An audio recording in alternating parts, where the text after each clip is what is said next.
పోలీసులు ఛార్జ్ చేశారు, కేసులు పెట్టారు, కానీ పరిష్కారం దొరకలా. మనకు అలాంటి పరిస్థితులు రాకూడదు. నేను ఒకటే చెప్పాను, జనసేన నాయకులు కావచ్చు, ఇంకే నాయకులకైనా కావచ్చు, ఎవరైనా సరే ఈ కాలుష్యాన్ని బేర్ చేసి అర్థం చేసుకొని దీని మీద ఒక మీకు కథ చెప్పేవాళ్ళు కావాలంటే ఈ రోజుకి మీకు కూర్చోబెట్టి ఆకాశాన్ని చెప్పేస్తా, 3 రోజులు అయిపోతుంది సమస్య, నేను మాట చెప్పేయగలను. నేను మిమ్మల్ని కూర్చోబెట్టి మీ చేత చప్పట్లు కొట్టించుకుని వెళ్ళిపోగలను, కానీ ఏం చేయను. అలా కాకుండా నేను 3 నెలలు ఎందుకు సమయం, 100 రోజులు సమయం ఎందుకు అడుగుతున్నానంటే, చాలా త్రికరణ శుద్ధిగా ఒక మీ సాటి మత్స్యకారుడు ఎంత కష్టపడుతూ అర్థం చేసుకొని దాన్ని ఉద్దేశంలో పెట్టుకొని మాట్లాడుతున్నాను. అందుకని నాకు మీకు ఒకటి చెప్తున్నాను, నిజం కురచ బొంకు పొడవ అంటారు. అంటే అబద్ధం చెప్పడానికి ఇంత చెప్తాం, అసలు మీకు మేమేం చేయగలం అని చెప్పట్లా. నిజం మీకు చేస్తానని చెప్తున్నా. మీకేం చెప్పాను, మీకు నిలబడతానంటే నిలబడతా. మీకు రోడ్డు ఇక్కడ ఉప్పాడ ప్రొటెక్షన్ వాళ్ళు చేస్తారంటే చేస్తాను. దాన్ని కూర్చోబెట్టి మీరు రేపు నుంచి ప్రతి గంటకి ఏమైంది డేటా అంటే అలా కుదరదు. మీకు నా టర్మ్లో, నా టెన్యూర్లో మీకు చేసి పెడతాను. ఉప్పాడ ప్రొటెక్షన్ వాల్ వచ్చి తీరుతుంది. అలాగే అది నేను మన అమిత్ షా గారితో, మోడీ గారితో మాట్లాడుకుని తెప్పించగలను. ఇది చాలా మంది సంబంధించిన వ్యక్తులు, పారిశ్రామికవేత్తలు. దీనికి ఎందుకు 100 రోజులు అడుగుతున్నాను చెప్తా మీకు.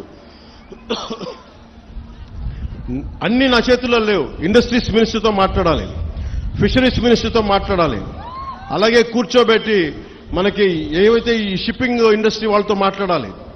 అలాగే మనం కూర్చోబెట్టి వాళ్ళు అడుగుతుంది ఇంకోటి ఏంటంటే, మాకు ఎంత డ్యామేజ్ జరుగుతుంది, వాస్తవాలు, దీని పొల్యూషన్ కంట్రోల్ బోర్డుతో కూర్చోవాలి. ఇవన్నీ కూర్చొని చేసే వరకు అందుకు నాకు ఒక చాలా కలెక్టర్ గారు కూడా మీకు షణ్మోహన్ గారు కూడా తెలుసు, పాపం ఎంత కష్టపడి చేస్తూ ఉన్నారు మనందరి కోసం, పిఠాపురం అభివృద్ధి కోసం. మన పాడా యాక్ట్ మన చేశాం, మనకి డెవలప్మెంట్ బోర్డు పెట్టాం పిఠాపురంకి. ఇన్ని సంవత్సరాలు ఎప్పుడు జరగల. అందుకని మీరు నా మీద నమ్మకం ఉంచి మీరు రోడ్ల మీదకి వచ్చి మీరు గొడవలు చేస్తే నేను వస్తా. మీరు తిడితే నేను పడతా. మీరు మీ ఇంట్లో కుటుంబ సభ్యుని కాదు ఇంకెవరిని తిడతారు, బయట ఉండి తిట్టరు కదా. నేను ఎమ్మెల్యే అంటే కూర్చోబెట్టి నేనేదో కిరీటాలు పెట్టుకునే నేనేం లేను. మీరు మాట పడితే భుజాల మీదకి ఎత్తుకున్నప్పుడు నా భుజం మీద దెబ్బ కొడితే నేను భరిస్తాను, ఎందుకంటే మీరు నా కుటుంబం. మీ చేత తిట్లు తింటాం ఇవన్నీ నాకు అవసరమా లేదా నేను ఆలోచించట్లా. నాకు మన మత్స్యకారులంటే ప్రేమ కనుక నేను మాట్లాడుతున్నాను, మన సోదరులంటే ప్రేమ నాకు. కానీ మన జీవనోపాధి దెబ్బ తినకూడదు. జీవనోపాధి ఈ సమతుల్యత కోసం కూటమి ప్రభుత్వం ఒక ఉన్నత స్థాయి కమిటీని కూడా ఏర్పాటు చేసింది. అందుకే నాకు ఆ సమయం ఇవ్వాలని మీకు మనస్ఫూర్తిగా కోరుకుంటూ,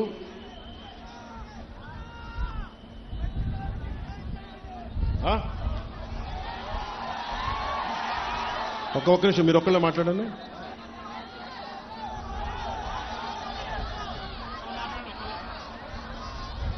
మీరు చెప్పండి, మీరే.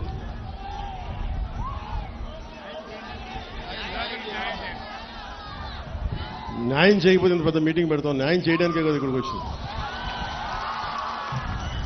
కాకపోతే ఒకటి చెప్పాను, పారిశ్రామికవేత్తల్ని ఎవ్వరు కూడా రాజకీయ నాయకులు దయచేసి మీకు న్యాయం చేస్తామని చెప్పి మిమ్మల్ని ఎగదోసి పబ్బం గడుపుకుంటే మీరు దయచేసి అలాంటి వలలో పడకండి. అది రైట్ అవ్వదు. మనం ఏమవుద్ది, పారిశ్రామికవేత్తలు బెదిరిస్తే మీకు పర్మనెంట్ సొల్యూషన్ రాదు.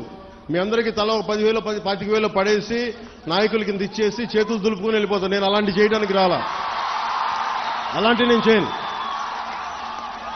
అవసరమైతే ఉప్పాడలోకి వచ్చి మీ చేత తిట్లు తినడానికి సంసిద్ధంగా ఉంటాను తప్ప నేను అలాంటి బ్యాక్ డోర్ పనులు నేను చేయను. సో అందుకని మీ అందరికీ మీరు నా మీద నమ్మకంతో ఉండండి. నేను మళ్ళీ 2 రోజుల తర్వాత 3 రోజుల తర్వాత కరెక్ట్గా నేను మళ్ళీ వచ్చి ఒకసారి పొల్యూషన్ నేను చూసి మీకు ప్రతి 10 రోజులకు ఒకసారి నేను మీరు ఒక కమిటీని ఏర్పాటు చేయండి. నేను అది అలాగే మత్స్య పరిశ్రమల్లో కూడా స్కిల్ డెవలప్మెంట్ గురించి ఒకటి మాట్లాడమని చెప్పాను. ఉపాధి అవకాశాలు ఇవన్నీ కూడా నేను మాట్లాడతాను. కాకపోతే ఇది ప్రిలిమినరీ మీటింగ్, మొదటి మీటింగ్ ఇది.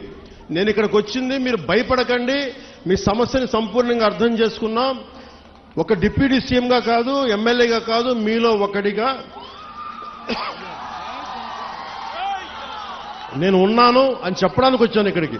అందుకని 3 రోజుల తర్వాత వచ్చి మీకు time to time deputy CM పేషీ నుంచి మీకు మీడియా దగ్గర నుంచి మన నాయకుల కూటమి నాయకుల దగ్గర నుంచి అందరి తరఫున మీకు తెలియజేస్తాం. ఏ మాత్రం మీకు కోపం ఉన్నా తాపం ఉన్నా మీరు దెబ్బలు తినడానికో మీ చేత తిట్లు తినడానికి నేను సంసిద్ధంగా ఉన్నాను. నేను ఎక్కడికి పారిపోను, ఇక్కడే ఉంటాను.